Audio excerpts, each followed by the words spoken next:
Somnifère, le podcast. Je te tiendrai dans mon cœur jusqu'à ce que je puisse te tenir dans mes bras. Bonsoir à tous, nous sommes le lundi 31 mai et Somnifère vous raconte ce soir le parcours d'Anne, de la découverte de son attirance pour les femmes à sa recherche d'une relation épanouissante. C'est une très jolie nouvelle que nous offre Isabelle de NRL Éditions et intitulée « Histoire d'amour ». Vous pouvez découvrir l'œuvre d'Isabelle sur nrlédition.com et un lien se trouve également en description de cet épisode. Je vous souhaite une excellente nuit et maintenant place à notre séance de relaxation. La séance de relaxation. Commencez par prendre le temps de vous installer confortablement, d'ajuster vos draps ou votre couverture, et quand vous êtes prêt, fermez les yeux.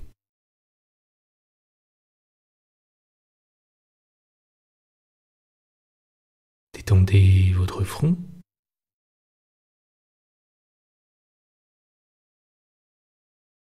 Décrispez la mâchoire. Relâchez les épaules.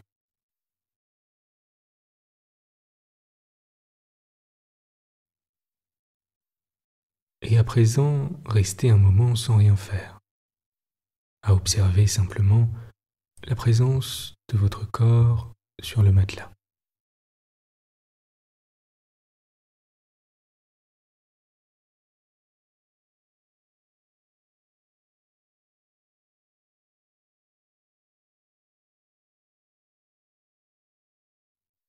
Prenez à présent une première grande inspiration en gonflant le ventre.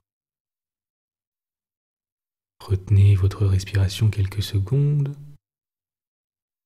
et laissez s'évacuer toutes les tensions à l'expire.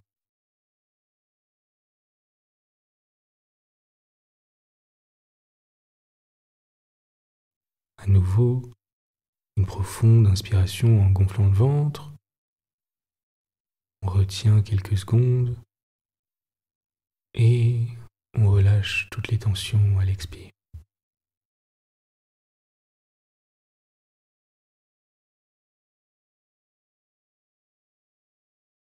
Notre séance de relaxation ce soir est une séance de visualisation qui nous invite à contempler un ciel d'été. Il fait chaud et vous êtes allongé sur une couverture à l'extérieur. La couverture est posée sur l'herbe au milieu de quelques arbres. Le soleil brille chaudement et une brise fraîche souffle sur votre peau.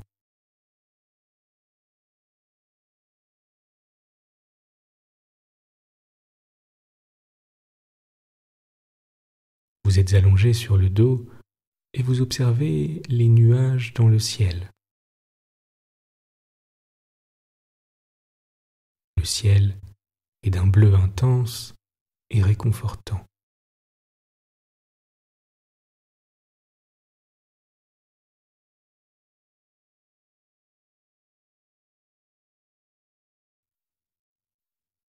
Les nuages flottent doucement, imperceptiblement, au gré du vent.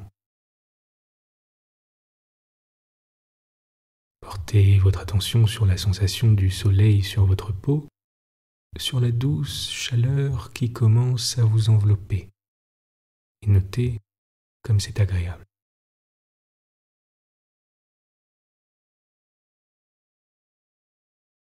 Si vous tendez l'oreille, vous pouvez entendre les feuilles des arbres qui bruissent dans le vent.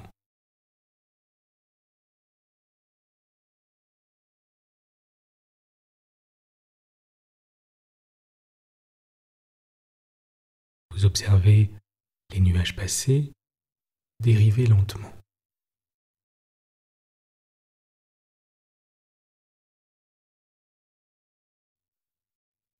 Certains sont plus petits que d'autres, certains sont plus larges, plus étendus, plus épais.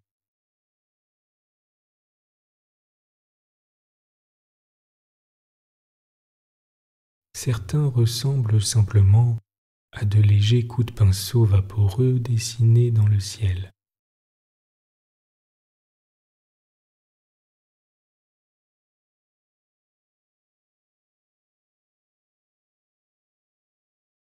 Vous vous attardez sur l'un d'entre eux, un petit nuage rond et moelleux qui vous semble très confortable.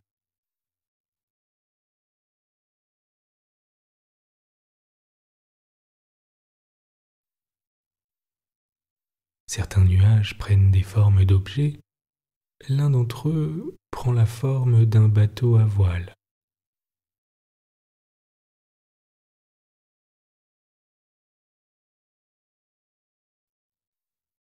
Un autre prend la forme d'un visage souriant.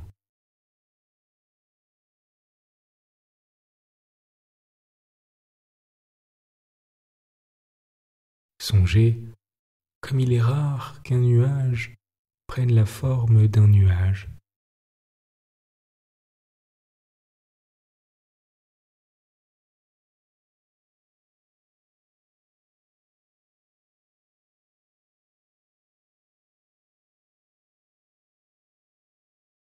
La douce chaleur du soleil vous enveloppe entièrement à présent et vous vous sentez comme sur un nuage.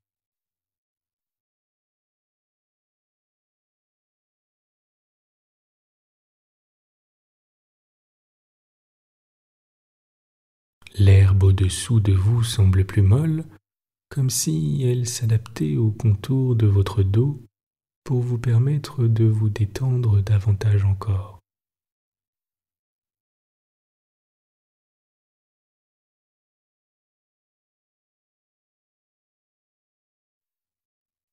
Comme si elle prenait la consistance d'un nuage pour vous permettre de vous y enfoncer profondément.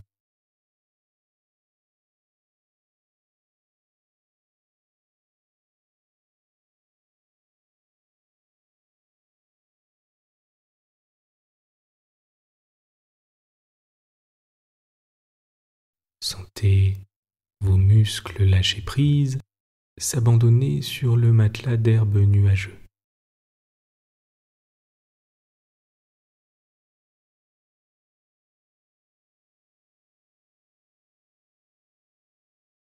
Prenez un instant pour simplement profiter du moment.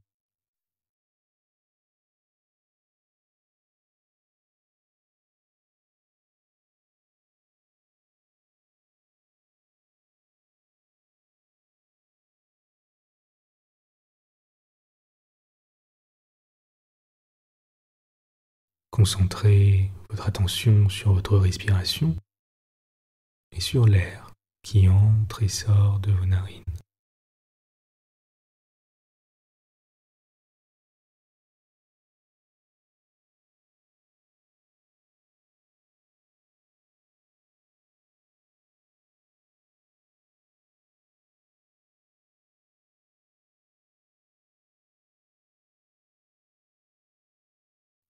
Laissez passer les pensées qui vous viennent à l'esprit sans y prêter trop d'attention, sans les juger non plus, un peu comme des nuages. Et laissez tranquillement le ciel s'éclaircir en recentrant votre attention sur votre respiration, qui reste calme et naturelle.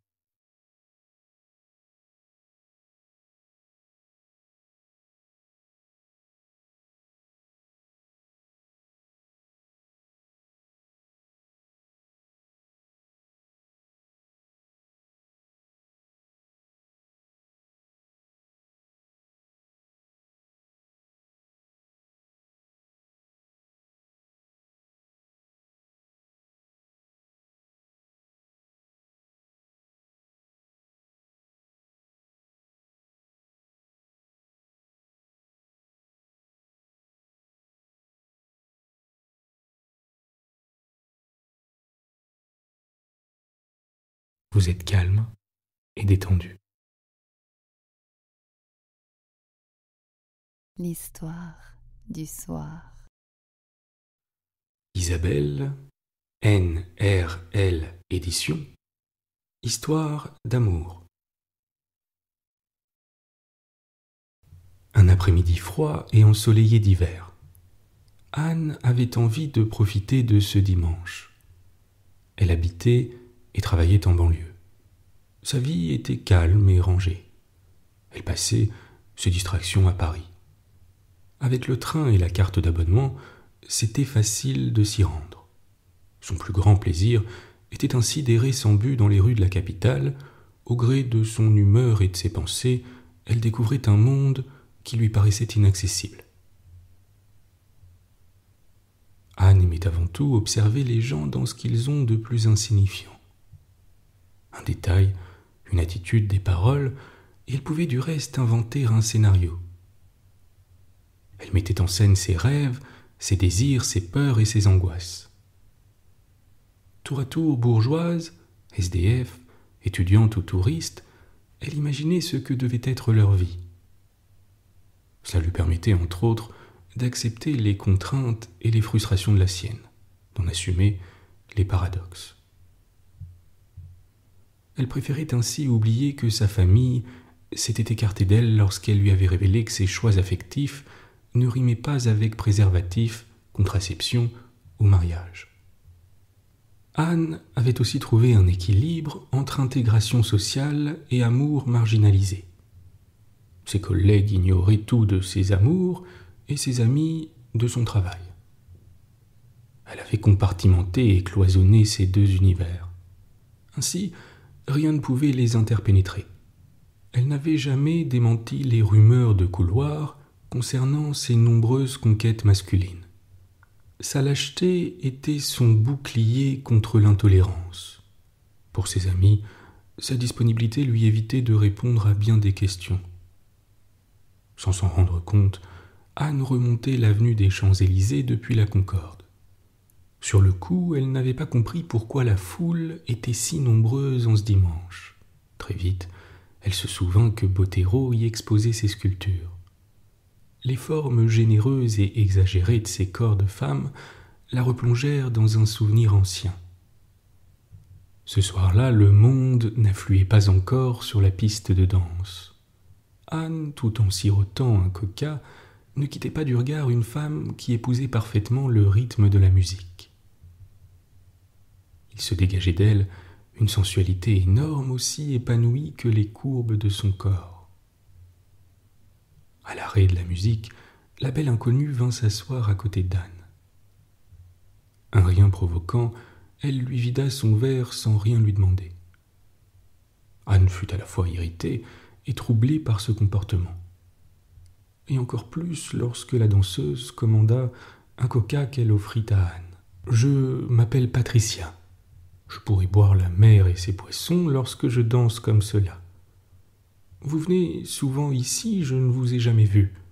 Pourtant je suis une habituée. » Anne n'osait lui avouer en réalité qu'elle venait là pour la première fois. Elle avait eu du mal à se décider à venir dans cette discothèque réservée aux femmes.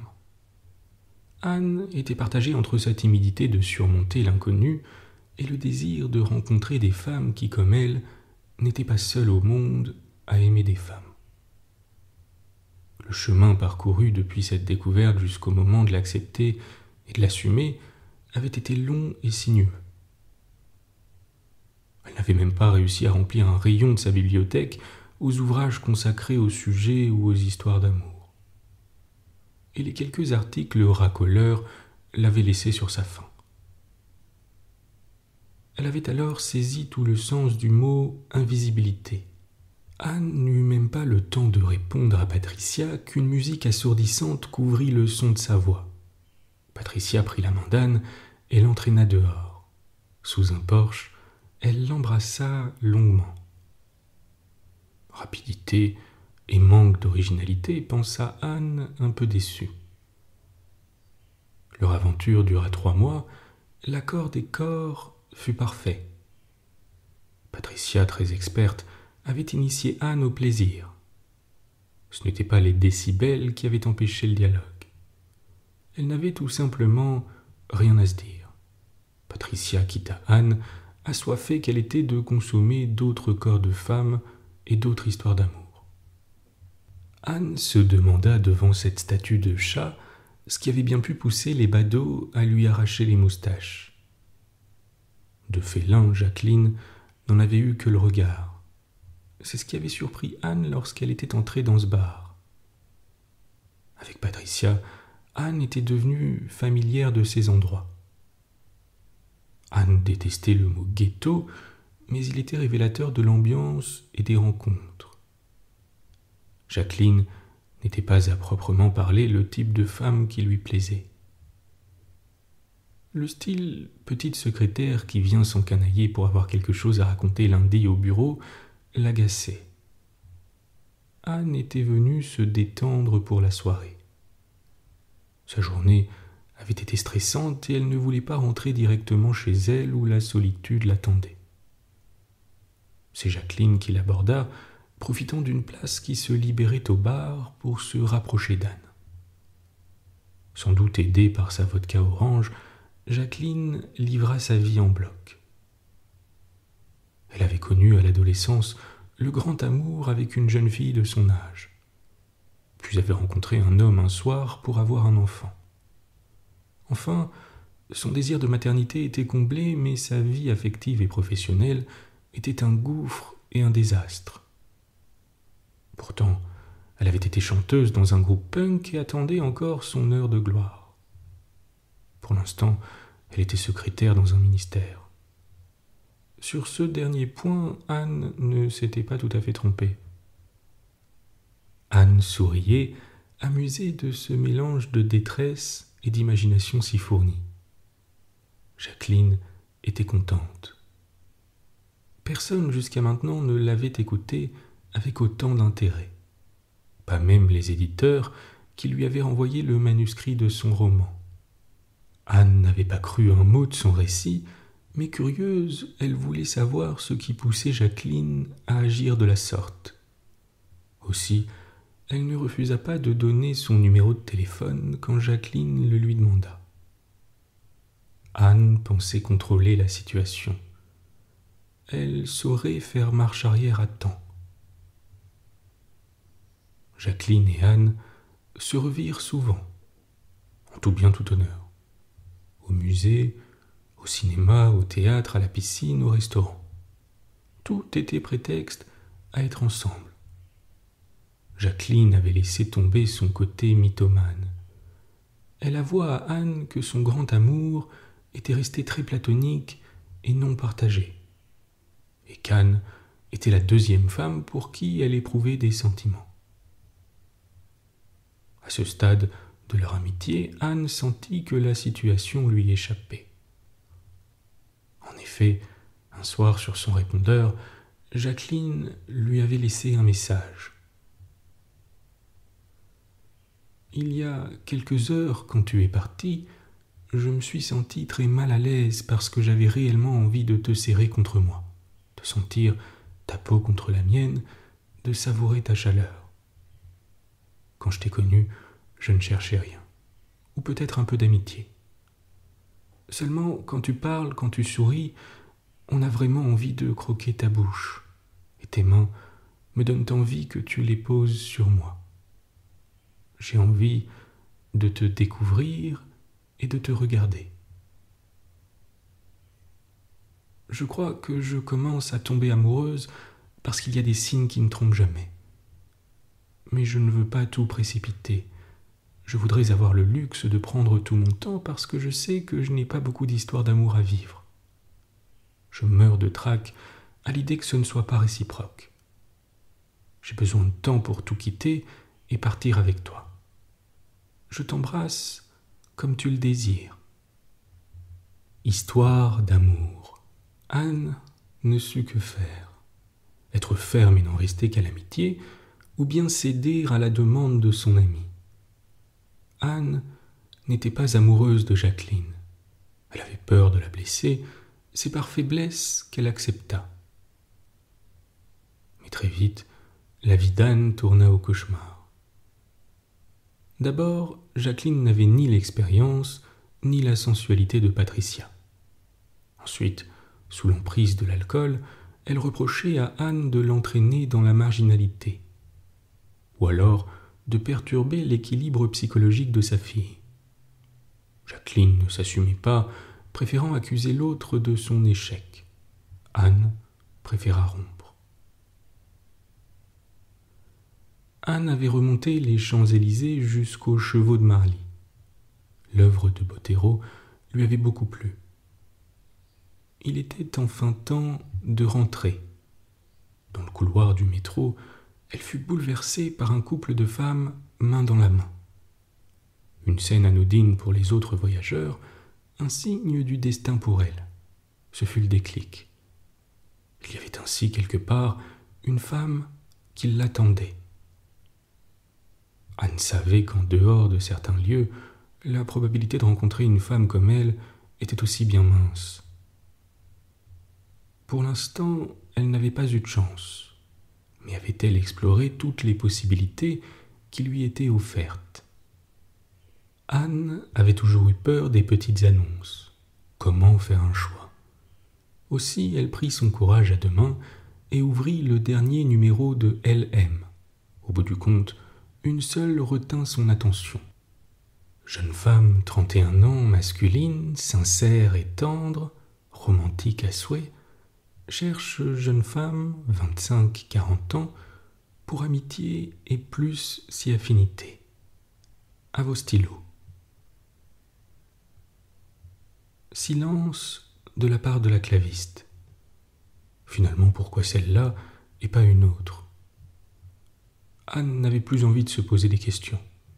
Elle devait, elle aussi, par les mots, susciter le goût d'être lue, car elle n'était pas toute seule à répondre, ni à rêver d'histoires d'amour. Quelques jours plus tard, le facteur déposa enfin une lettre dans la boîte d'Anne. Avant de l'ouvrir, elle fut saisie d'une émotion jusque-là jamais ressentie.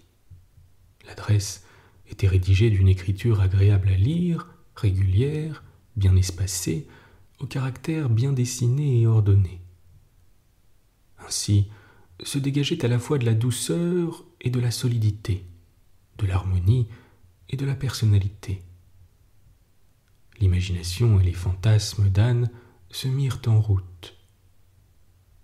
Qui était cette femme? Qu'avait-elle répondu?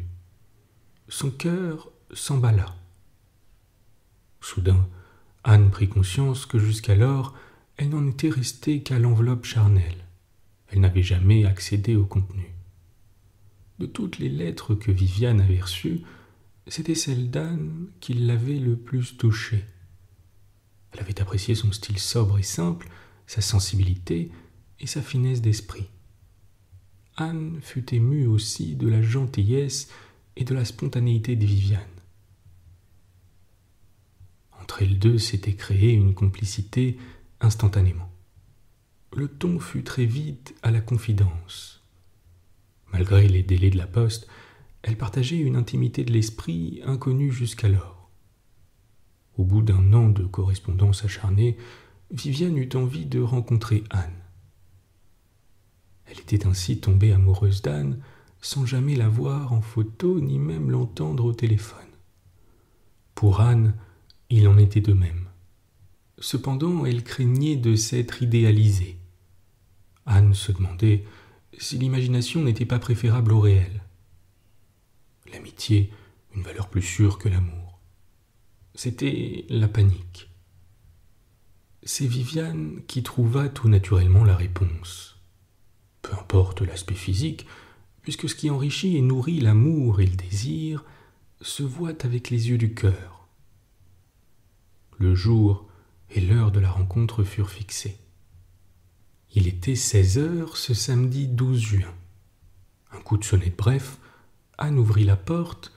Viviane était là, souriante. Elle lui tendit une rose. Anne prit Viviane par la main et referma la porte. Anne avait tout de suite vu les épaules puissantes de Viviane. Elle savait qu'enfin, elle pouvait s'y blottir et trouver la protection qui lui manquait tant. Viviane craqua pour la voix d'Anne, si calme, si tranquille. La douceur de sa peau également l'avait troublée. L'alchimie de l'amour opérait. leur rencontre fut un nouveau coup de foudre. Il est tard maintenant. Isabelle vient de lire cette histoire à Véronique. Un peu trop autobiographique, pensa Isabelle. Juste assez pour que nos amis nous reconnaissent. Mais pour la lectrice que je suis, que deviennent Anne et Viviane, répliqua alors Véronique. Je manque d'inspiration. Toutefois, je me suis laissé prendre au jeu de ce concours de nouvelles et de ces histoires d'amour. Nous sommes ensemble depuis 4 ans, et c'est avant tout le bonheur absolu. Si j'écris une telle fin, elle me paraîtra trop convenue. Tu as raison.